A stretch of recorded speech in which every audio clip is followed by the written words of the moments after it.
Hi there, I am Laina Orlando, and I am doing this video because I would like to share something with you. I'm going to title this Truth Be Told. So the last week, I had a very interesting experience. As many of you who know me, who've been following me for a very long time, you know that I'm a teacher of spiritual principles.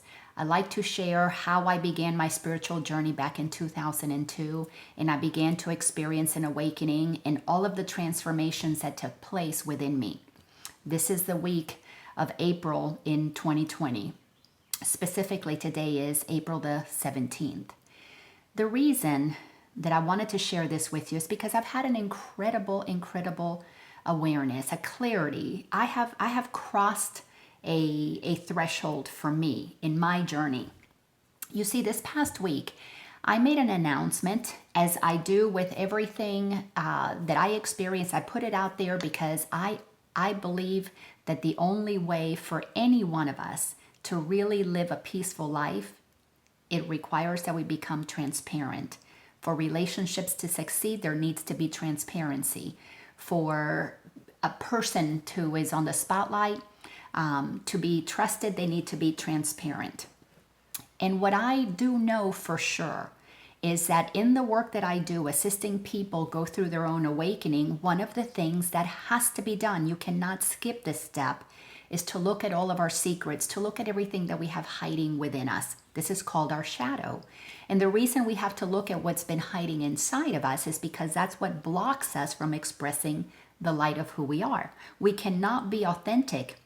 We cannot claim our sovereignty when we have secret thoughts about ourselves, that we're not good enough, that we're not capable enough, that somebody's better than we are, that somebody can hurt us, that we're weak, that we're, victims, that we secretly desire to hurt other people. All of those things that are kept below the surface is what is known as our shadow. Carl Jung, the famous psychologist, is the one who really helped us become very aware of the need to do shadow work if we're ever going to really come to know who we really are, back in the early 1900s. So this past week, during this week, I announced that I had made a decision that I was going to be supporting President Donald Trump's reelection. And I really didn't think that that would create such an uproar, but it did.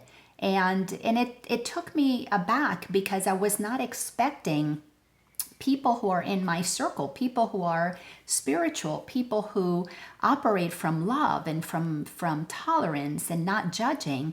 I was not expecting a backlash like I received. And not that it bothers me in any way, because everybody is entitled to their opinion. And because of what I teach, I absolutely know that what I think about you is a reflection of what's going on in here. If I see you from a place of judgment, it's because I've got shadow work, I've got darkness, I've got things within me that I am not prepared to see. So I project them out there. I am a teacher of A Course in Miracles. I'm a student of The Course in Miracles. And that book has been absolutely crucial in helping me understand how projection works. So last week, when I made that announcement not in the least because I wanted to change somebody's mind, because I absolutely believe that each person is going to do what they need to do for themselves. I made that announcement because I share everything that goes on in my life, and being transparent is how I operate. Now, to be fair, there was a lot of support. I offered to do a Zoom call and share with people why I believe what I believe. And I had probably over 60 people who either participated live, maybe 30 some odd that were live, and another 30 or so that requested a link to that Zoom call. I am not sending any more links. I am complete with that conversation. And the support that I got from people, both supporters of Trump and those who oppose Trump, the bulk of it, probably 95% of the responses, were absolutely wonderful, in the sense that they said, I respect whatever it is that you want to do. there was a true recognition that what I do does not impact anybody else, just as what you do does not impact me in terms of what I experience in here. Now, do our collective choices impact all of us? Absolutely. Does a vote in an election impact us? Yes. Does a decision to support something, a law or a behavior, or support a particular team performance, does that have an impact on the collective? Absolutely. And the reason is because we are all one. The truth that needs to be told is that this week I made a really incredible realization for me. I no longer want to consider myself a spiritual person. I realized that inside of that spiritual label, there is just as much ego as there is in religion, as there is in being an atheist. And for me, my journey is about letting go of my ego. It's about totally and completely letting go of anything within me that blocks the light that I know I am. Anything in me that activates fear is part of my ego. Plain and simple. There is no other way around it.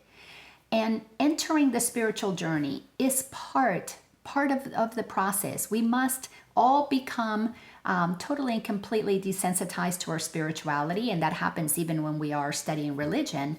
And then there comes the journey to reclaim our spiritual nature, to realign with the spirit inside of us.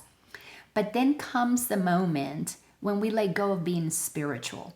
When you just are what you are spirit, pure and simple. I am spirit, pure and simple. And what does that look like? It's loving, it's gentle, it's tolerant. Excuse me. It is absolutely caring. It respects everybody. Why? Because when you recognize that what you are is spirit, excuse me a second, I need to take a quick drink.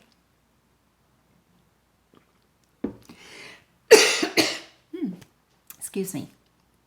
When you recognize that what you are is pure spirit, whether that recognition happens at a mental level where you cognize that what you are is spirit, that means you're made of energy, that means you're made of the same substance that creates the entire universe.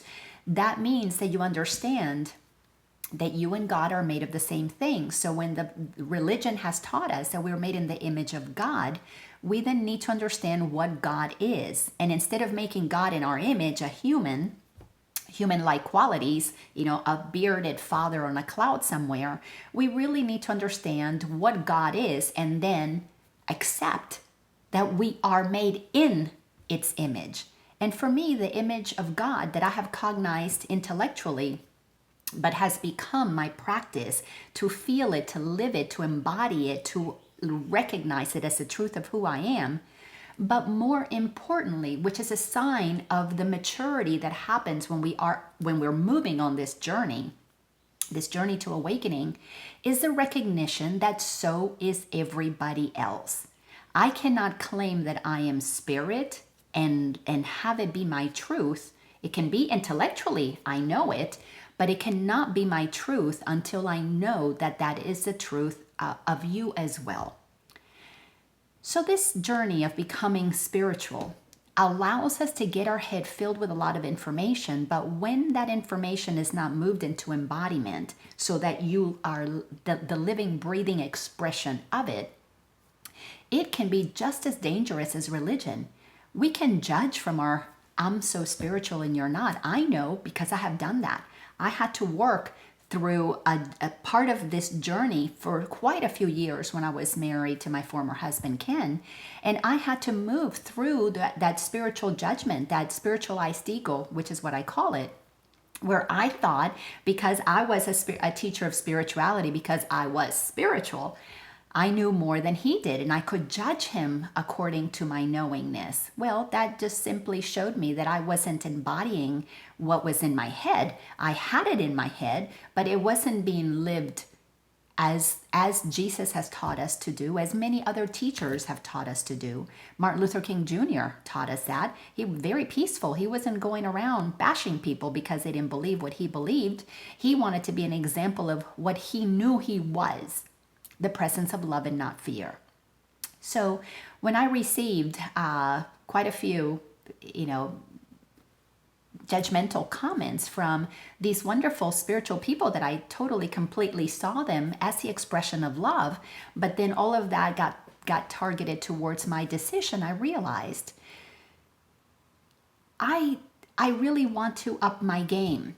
There are a lot of people right now who are waking up. There are a lot of people who are moving from the wanting to be spiritual to embodying what that looks like.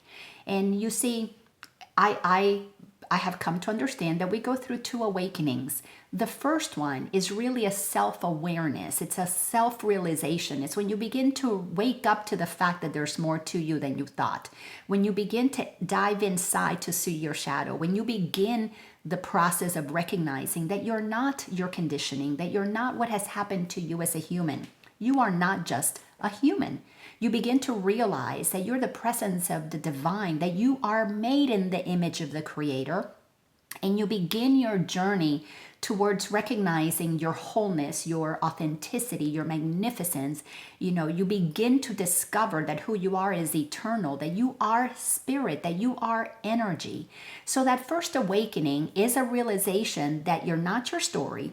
But to recognize that you're not your story, you have to face it. You have to logically look at your fears, at anything that has you believe that anything could ever have hurt what God created eternal. So then we've got to take the two sides. If whatever happened to you happened to your body, it happened to, you received that information and it's programmed in your mind, you had the emotional experiences of it, you've retained energetic fragments, the energy, the condensed emotion trauma is still something you hold in your field. You look at that, but you also begin to realize that there is an aspect of you that was never touched. It's what was here before you were born. It's what leaves this planet when you transition. That part of you, that soul spirit that you are, was never affected by what happened to you. That is the first awakening. I would call it more accurately, that is becoming self-aware. That is becoming empowered with awareness that there's more to you than what you thought you were. Then there's the next awakening. This is the awakening that I am going to call for me, because now that I have the experience of seeing both, I realize that what we call awakening is really beginning to open your eyes. But that doesn't mean that when you begin to open your eyes after you've been fast asleep that you're awake. You're just starting to awaken. Many of us will hit the snooze button and go back to sleep, which is what happens to most people in their spiritual journey. They begin to realize things, and then they realize, ooh, I'm spirit. But then we keep the judgmental side. We keep the fear-based side that thinks that somebody can hurt us still. Now we're armed with spiritual information, but we're not free of our fears. We just know that we are spiritual, but the fears remain. And when we are fearful, what happens is we attack somebody else to make them stop what they're doing so that I don't have to dig any deeper into my fears. And what are those fears? Nothing more than a belief that tells you that you're not what you are. A belief that has you think that you could be hurt by somebody's words, by somebody doing something to your body, by a virus that could get into you and make you sick or even kill you. When you believe that those things external to you have power to hurt you, you're not living in alignment with your eternal self. You know about it. You call yourself spiritual. You say that you are spirit. You know you're a soul, but you don't really understand the magnitude of aligning with only the truth of who you are. That's what the second awakening is all about. That is when you have to make the decision. Am I the body, or am I the energy that powers it? Am I the spirit? Am I the thoughts in my head that contain love and fear, or am I just the presence of love itself that cannot possibly experience fear? For me, when I made the decision to be only what I am, to stand for only being the presence of love and understand what that looks like, which meant that I did a lot of studying from A Course in Miracles, specifically in a section called the Manual for Teachers, where it is detailed very, very clearly the 10 characteristics, primary characteristics, that somebody who embodies the truth of who they are, somebody who lives as the Christ consciousness, somebody who embodies what unconditional love really is, in essence, somebody who walks on this planet knowing that they were created in the image of God, from that place, how you show up is totally different. For starters, you trust that there is something greater than you managing everything. You know that you don't know everything. You recognize that you want to listen to God, that what you receive as your information comes to you because it's been filtered through God's truth. You begin to realize that there is something really massive happening here that does not, it's not limited to just what's happening on planet Earth. You realize the galactic nature of who you are. You see, while you're busy trying to deal with your wounds and what somebody did to you, you're too narrowly focused. Your attention is zeroed in on you, on what happened to you, on how you're going to heal you, on how you're going to become better, how you're going to move through this, how it's your spiritual journey. Then between the first awakening and the second awakening, we move through what would be called more specifically the fourth dimension, because the operating in things of the world is to operate in 3D. The third dimension of consciousness, your awareness is too narrowly focused, you in survival and protection. The fourth dimension of consciousness, you begin to take steps to move towards the recognition that what you are is a non-physical being. The fifth dimension of consciousness is a recognition that you are the presence of the Creator itself, and God not having a physical body. Then if you are made in the image of that, you will one day not have a physical body. You too are going to experience total liberation, which is what Jesus came to teach through the resurrection. He came to teach. He came to show us that he is not a body. What he is the intelligence that embodies a physical vessel if he so chooses to, if I so choose to. When you are on a spiritual journey, you understand that you chose to have this incarnation. And that feels wonderful. We feel so empowered. Oh yeah, I chose this. And it's exciting to know that, when I die, I'm going to reincarnate again. There's a continuity, and that's wonderful. But what the fourth dimension, the move from taking care of me and my wounds to this place where you truly awaken and you know you're not of this world, but you're in it. So there is a recognition that you are not attached to your body. You are not attached to what people think about you. You begin to detach from those things because you're beginning to create a clear channel that allows you to hear what the creative source has to say to you. And that message comes to us in so many different ways. You can hear it as intuition. You might think of it as your angels talking to you. You could say, for me, it's the voice of Jesus, has been since my journey started back in 2002. Everything that I am given to teach, I receive it directly. That is the communication that I receive. Many channels receive that information. So as we begin to move down this journey, down this path, the fourth dimension of consciousness, it means that you're beginning to drop your identification with your human side, and you are steadily picking up your alignment, your connection, your recognition that what powers you is your divine energy, your divine spirit, your divine mind, your divine soul. As you make that recognition, your relationship with all that is, your relationship with everybody changes drastically.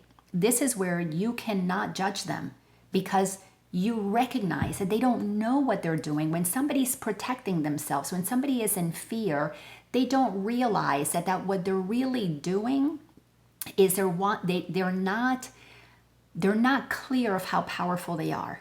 They need something to stop being what they're being, or somebody to start doing something differently for them to be okay. In essence, anybody who is in judgment does not realize how powerful they are. However, they're using that power to deflect their power on somebody else. If it wasn't for you, I would have been okay. If it wasn't for you, I wouldn't be suffering. So as I made my, made it public that I was supporting Donald Trump's campaign, it's because I have aligned with Source.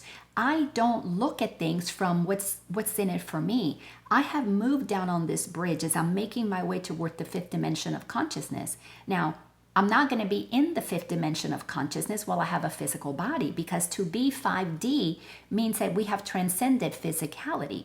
But I am moving towards my 5D ascension. I don't know how many more lifetimes before I get there, but what I am clear is that I am taking the steps to live my life as if I have that 5D consciousness, because all that means is I really recognize myself as made in the image of God. Jesus came to teach, I and the Father are one, and so are you. So the teachings of A Course in Miracles makes it super clear. There is not a one of us that does not have the ability to be one with God as Jesus was. There is not a one of us here that doesn't have the ability to be absolutely and totally and completely unconditionally loving. Not one of us here has been dealt a lesser hand of cards, has been dealt a deck of cards that is not totally and completely complete. So, the line in the sand that I've drawn is I had spent the bulk of my career, now 13, 14 years of teaching, wanting to help people who are just beginning their journey. People who are beginning to see the difference between their wounds and their light, between their darkness and their light, between their ego and their soul. That's a very necessary process. You cannot move down this journey to accept your oneness with all that is, which is when you reclaim your power fully, your sovereignty. This work was really necessary, but I am not at that place. I am somewhere else. I want to work with people who are claiming the truth of who they are, who want to live as a master, who wants to master their mind, who is not interested in judgments, who recognizes that to judge another means that there's still work to be done here. Because you understand that every irritation is an invitation to look at your ego's motivation, to see what is it that in me doesn't recognize my sovereignty, that I need you to stop or to start doing something different.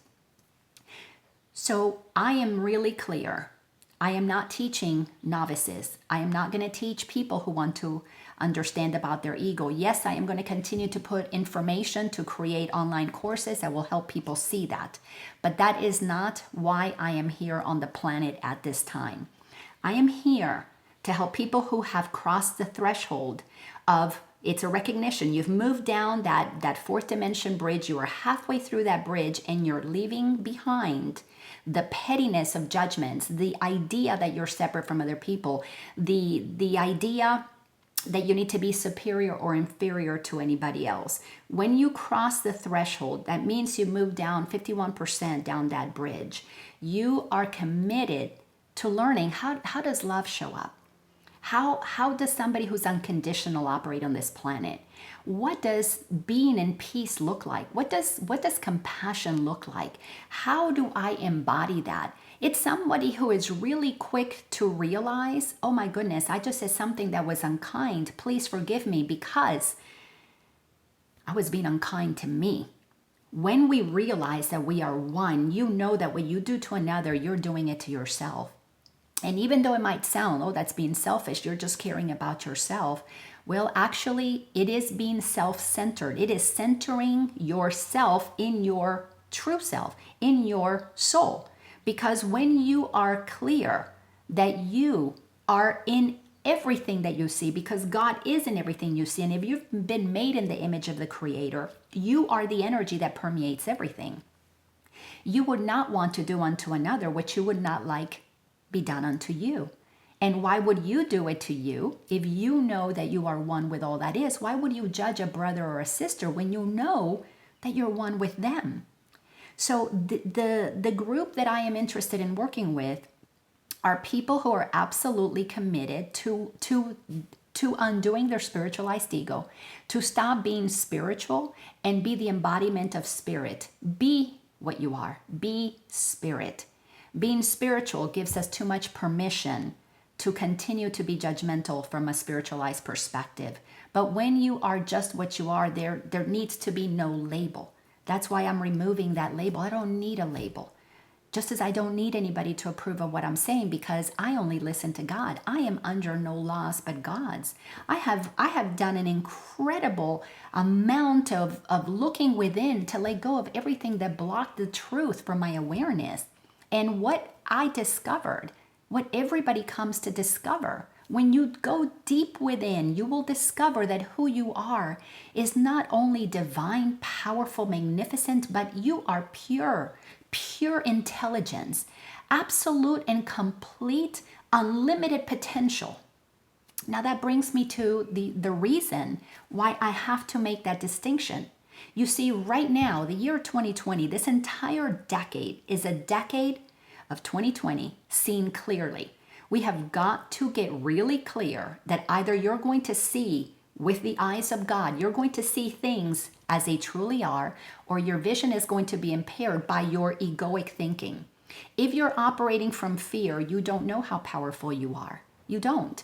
And people who are in fear, all that they will receive from me is the recognition that as a powerful being who chose to have this incarnation, you are exactly where you must be to get the lessons that will reflect back to you where it is that you're giving away your power.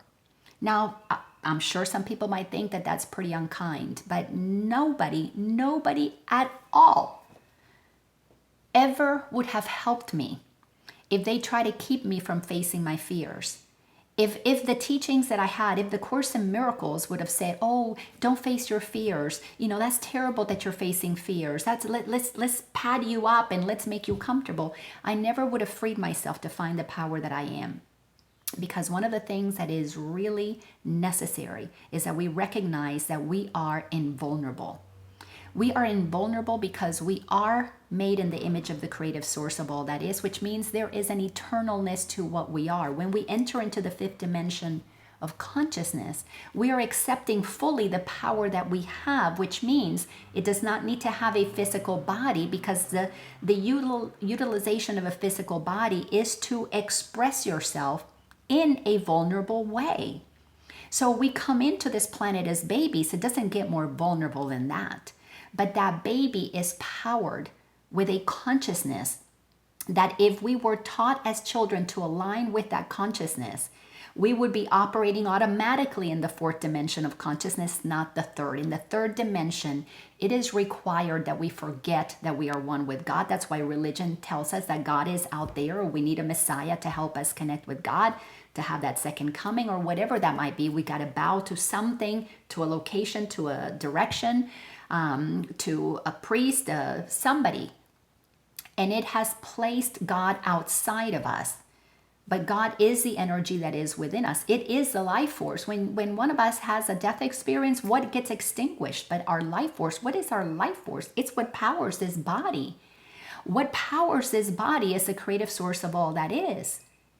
So when we enter into the world, vulnerable as can be in these little fragile bodies that babies have, we were designed to experience the process of duality, of choosing, am I just a body, or am I the intelligence, am I the oneness, am I the magnificence, the divinity that powers this body? Because we were not taught that from the get-go, we all have to go through this spiritual journey. We have to go through that process. We have to start moving down that bridge where we begin to heal. But once we get halfway, 51%, you begin to recognize that what you are is that eternal source. You begin to reclaim power that you were not taught you had when you were little. And you know what this power is? This is the power to activate healing, well-being, youthing, the ability to have a very clear connection so that you are guided totally and completely so that you can be in service to humanity's shift right now. Because this decade of the 2020 decade, 2020, 2021, all the way through 2030, we are in a transition. Humanity is making the shift from 3D to 4D. Those of us who are further along on the bridge, our work is to assist those who are ready to claim their divinity, claim their sovereignty. Why? Because we as a collective need to recognize that God is not out there, God is inside. Because when we recognize that God is inside and we see everybody as the presence of God itself, we will practice namaste. The spirit in me will see the spirit in them. God in me will behold the God in them. That is what's going to usher peace on earth. Because when you know that everyone is made in the same image of what you're made of, that you are one with them because we all share the same energy, who are we going to kill? Who are we going to judge? Who are we going to be jealous of? Who are we going to be superior or inferior to? That will not happen. And there is a beautiful plan, because just as we are in this three-dimensional world and we're moving into the fourth dimension of consciousness, which from what I understand could be anywhere from 100 to 700 more years. And what determines how long that takes is directly in proportion to our looking at our projections. If I'm still blaming somebody outside of me, I don't know how powerful I am. And if I don't know my power, I cannot help with the ascension of the planet, because I'm dragging the planet, I'm holding it back. I'm literally anchoring myself in the belief that I am separate, that somebody else can hurt me, that I cannot do things on my own, that I need you to stop doing or start doing, that I need medicine from the outside, that I need love from the outside, that I need things from the outside to keep me safe. So it's an anchor in looking for others to give you what God already placed inside of you by virtue of the spirit that animates who you are. So to move into that fifth dimension, to eventually go to the sixth, to the seventh, to the eighth, to the ninth, you cannot be so focused on yourself that you're protecting yourself. You need to be other focused. You need to understand that the other is you. Because when you understand that the other is you, you understand that you are part of something immense, something absolutely beautiful and magnificent.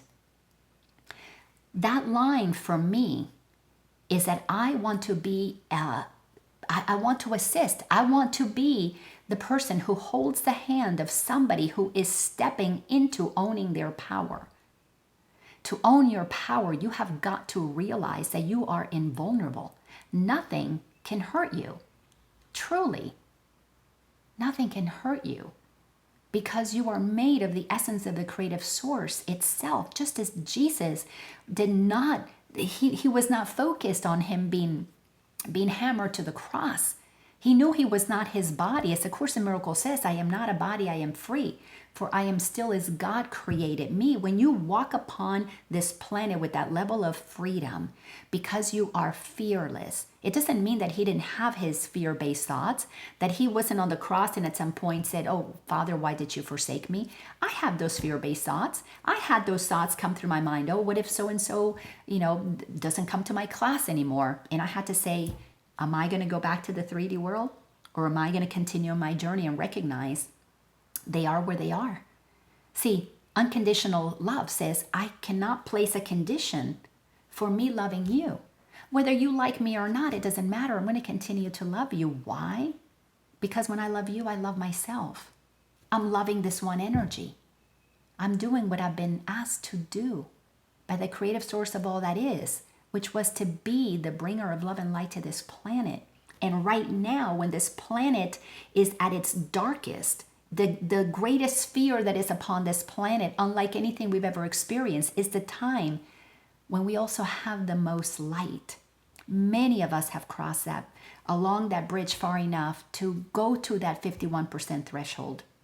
And many are not far behind, just as there are many that are ahead of me. I know who I go to assist me as I continue my journey.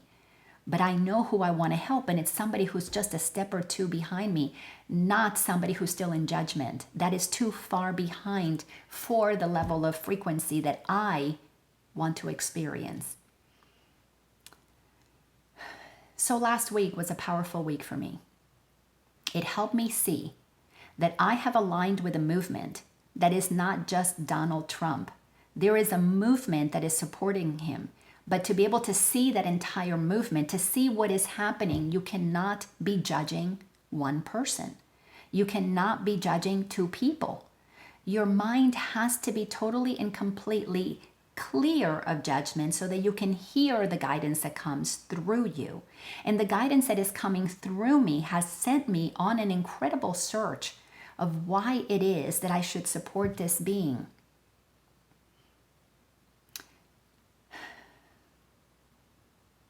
I am under no laws but God's. I and the Father, Mother, creative source of all that is are one. I recognize the power that is inside of me. I recognize my sovereignty. I am a child of the divine, and so are you. So I recognize your sovereignty. There is nobody here, not a single person on this planet that is not here by choice. That's how powerful we are. Now, do we remember that or not? That's a different story. If you don't remember that, I will do everything with my power to be kind and gentle and compassionate with you, to love you when you need loving, to hug you when you need hugging, to assist you financially if that's what it's called for. But I'm not going to feel sorry for you.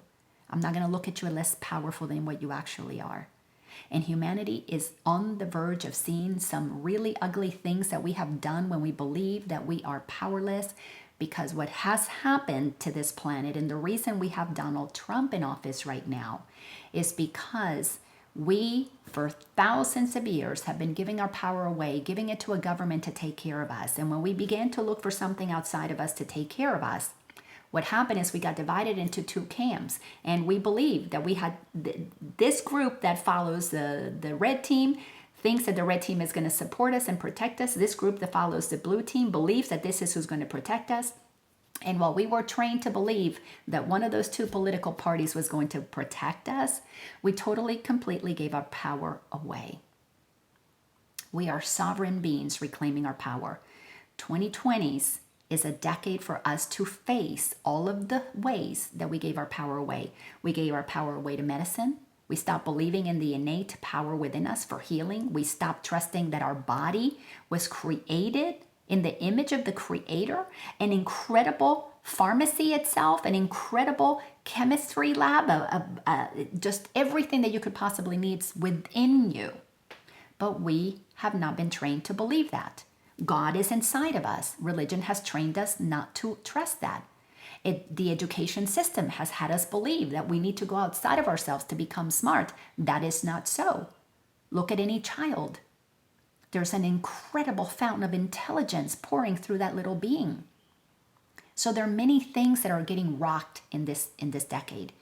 And it's forcing us to look in the mirror and to see, do you see somebody weak that others can hurt? Or do you see somebody who came on a mission to claim that you are the presence of the creative source, here to be a bringer of love and light? I know that that's my truth. And I don't expect anybody else to believe that, because if you haven't felt it, you cannot know that. I could not have understood the people who are, steps ahead of me until I began to move down that path. So truth be known, I love teaching. I love sharing what I've discovered. Truth be known, I'm not going to stop doing what I'm doing. But truth be known, I am going to do it differently. I am here to assist anybody who is wanting to participate in the awakening of humanity through the power of awareness. You want to become aware of how powerful you are. You want to own your power. You want to own your sovereignty. You want to learn how to heal your body because you open up to the truth of who you are. You want to be blissful. You want to be peaceful. You want to be a lighthouse in the midst of the darkness. And we are just barely beginning to see the darkest of the darkest because we've been too busy in the me. I know, I've been there. Now that we're moving to the we era, where we have to recognize that every one of us awakens together. Every one of us heals together. So those of us who are doing the work that we're doing inside, our work is to assist those who are a step or two behind us. Or you can't stretch back.